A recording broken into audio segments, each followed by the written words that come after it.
All right, and we got one more story that I actually missed outside of the trailer trove. I completely forgot about this. I cannot read or look at the screen because my eyesight is terrible. But let's talk about the gaming space itself. All right, the gaming space, how people feel, and there's been a stat line that was dropped, I believe from the GameDeveloper.com. Their business section is talking about sustainability and live service games. Apparently, the prevailing headline was that 70% of gaming developers are concerned about live service game sustainability, and their biggest concerns are gamers losing interest in live service games, competition from other live services, rising user acquisition costs, rising development costs, competition from other entertainment, just a lot of things. But the main nugget here is that developers are scared that sustainability of live service is just not going to happen, or it's going to get less and less fruitful in the years to come. How do you feel about this? I'm not surprised. I am one of those people who is very much over live service games. I don't play many. The only live service games I play are ones that like the homies play. Mm-hmm. And would you consider Helldivers live service? I guess. Technically, it is, because it has growing battle paths and consistent updates. They're all free, but it is a live service. It's not a shitty live service, I'll tell you that one. Yeah, no, it's not. But like, I feel like most people just lock into 2 or 3 that they really fucks with like that. And when I say 2 or 3, I don't even really play 2 or 3 at a time. It's like 2 or 3 that I will cycle through. Right now, it is Helldivers, and I play League with my girlfriend. Like, those are the only 2 live service games I'm playing right now. Anything else is not even in the rotation like that. I have already moved past them. I have such a fucking fat ass backlog that I'm right now I'm playing Total Warhammer 3. Like that shit is fucking old. And there's just so many games that I can enjoy without having to worry about the next battle pass or the battle pass I'm on expiring, or having to jump in and being like, oh man, I really got to go in there. And it feels like a job, low key. It feels like, man, I gotta go get that Avatar Korra skin. Let me go ahead and lock in and play some games of Fortnite. Even though I don't feel like playing Fortnite, I'm gonna play it because I want to get I gotta get the shit before it goes away. Live service is just, I don't think it's sustainable. I don't think it ever really was sustainable. It's something that a lot of people need to come to terms with, is that like, this just isn't the best move anymore. I think a better idea would be to just make less expensive, smaller games than making full, like 40, like making like Call of Duty battle pass driven games. It just doesn't really make sense anymore in this. There's so many games out right now. There's so many people that have such a huge market share. For example, a game like X Defiant. Who's dropping Call of Duty for this, right? If the game is good, I would play it, but am I really going to start paying money towards this? No. I'm already locked into the other bullshit shooters that I play on the regular. I think that some live service games every now and then isn't a bad idea to drop. Like, hey, let me drop an X Defiant and then like see if that shit catches on. If it catches on, we keep pushing. If it doesn't, it doesn't. But dropping, I feel like we have new live service games damn near every month. Like, they're dropping at the rates of single player games, and it's just not sustainable in the slightest, because a single player game, I can jump into it at any point in time. A live service game, if I don't jump into it the day it drops, it will die, and then I will never jump into it again. All that shit is lost. If I don't buy Control the day it drops, I could cop it on a sale. I could cop it later down the line. I could play it later in my life. It's not that big a deal. But like, these live service games, you're putting a lot of money and effort into a game that might eventually just straight up die, and nobody will play it, and then it's just a waste of time and effort and money. Yeah. This is my thing, guys. Let's be real.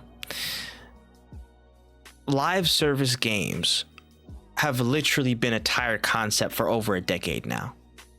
At least a decade. All right.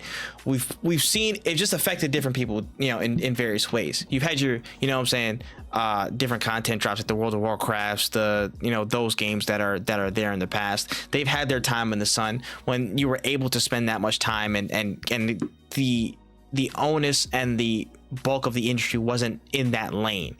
and there was room for it. But now people see that the only money play is through attention.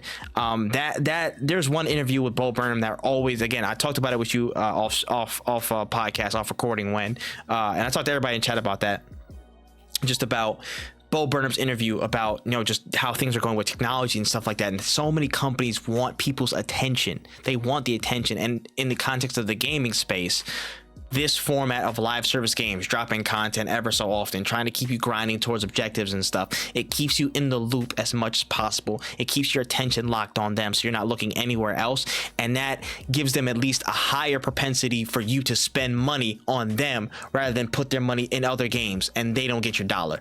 So everybody's trying to justify the expenses of their project through this model. Oh, we'll get our money back because we're gonna have XYZ amount of people jump in, they're gonna be staring at this game, and we're gonna have that. But the problem is, everybody is thinking the same way. You're not as smart as everybody else is, people who are thinking about dropping live service games, because everybody else is thinking in that same way. And most of the industry's already been doing it in one form or another, in consistent content drops, and it being a free game, and then people enter into the market and you have, paid microtransactions or whatever, blah blah blah. Like, this is it's not even a saturated market. It's an oversaturated market. It is a flooded market. It is a packed market, whatever you want to say. It's over capacity. It is over capacity, man. Where do I mark if live service truly being dead? Or not dead, but truly being at a point of where it's untenable. Maybe Destiny 1. Maybe Destiny 1 is probably like the real tipping point of where stuff will like really went like south for like, this is getting too much. Maybe on Destiny for me personally. But all in all these concerns are very valid, and I hope that prompts the industry to, like you said, adjust their approach when making games. The onus doesn't have to be on live service, and this boils down to just how we approach gaming and how greedy do people want to be, or how sustainable can this process be for making video games. Let's not focus on live service games, because one, most of our attention is already on established ones. All right, Call of Duty's already switched their format, so you can't stop them. Fortnite is a freight train from hell. You cannot stop them in any way, shape, or form. Like, that's pretty much it. GTA Online, they're gonna live service their, I don't even think it's like live service, they're a live service. GTA Online, whenever that drops, they have RP now. They're stamped for life. You cannot stop them. Apex, stamped. You can't stop them. They're gonna have their little market share, whatever. They're gonna sit in the corner, and everybody else peters out from there. You're not going to have a sustainable live service model unless you're creating something incredibly special that has incredible word of mouth marketing, that is incredibly well timed. It's such a very, very minuscule, minute chance that you'll have a very long-standing live service title in anything at this point, unless a lot of things line up for you. Again, that's why Helldivers 2 is such a success that it is. It's a really good fucking game that came at a really good fucking time for, again, just a really good series in general, and the word of mouth was unreal. People from minute one were like, yo, shit, this game is super fire. You need to check this out. And the snowball just went from there. That is a that's like a 1 in 10,000 case for all these live service titles. Most of you're not them. Again, I'm gonna use the Invincible quote: get some sleep. You're not him. You're not gonna be one of them, bro. So it would behoove everybody in the industry to start rethinking their strategy and lead with that. Make games that are less time intensive and are more fun, more experimental. Take a risk.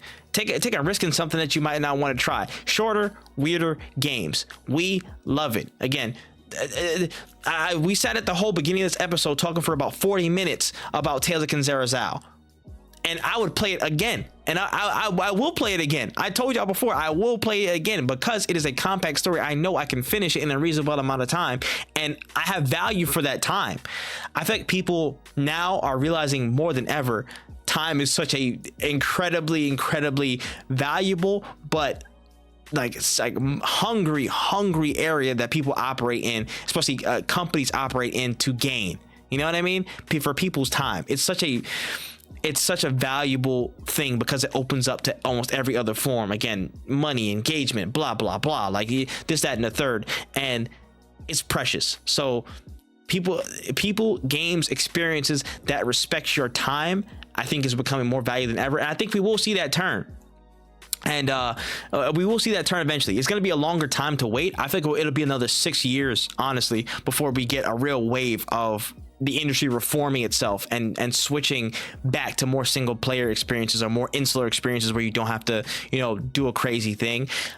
And this is also why I've said it on a previous episode. This is why the industry is stopgapping a lot of different games and either putting tacked on multiplayer or co-op modes in there, co-op primarily, or making co-op games outright, just making pure co-op games, because they're like, yo, we don't want to feel like it's a straight live service game or whatever. We want you to have natural engagement with the game and stuff like that. What's an easy way to do it? Convince a couple of your friends. Now you need like 6 or whatever. You just need 3 other people, but convince a couple of your friends to get the game, and you stay locked in on this co-op experience. We're having fun, you're creating moments, stuff like that, and we can rope you in that way. That's why I've seen so many co-op games pop up over these past few years. In earnest, because co-op is such a naturally fun and engaging way to play video games, I think people are using that as a stopgap to try and find their way into that time conversation of that live service.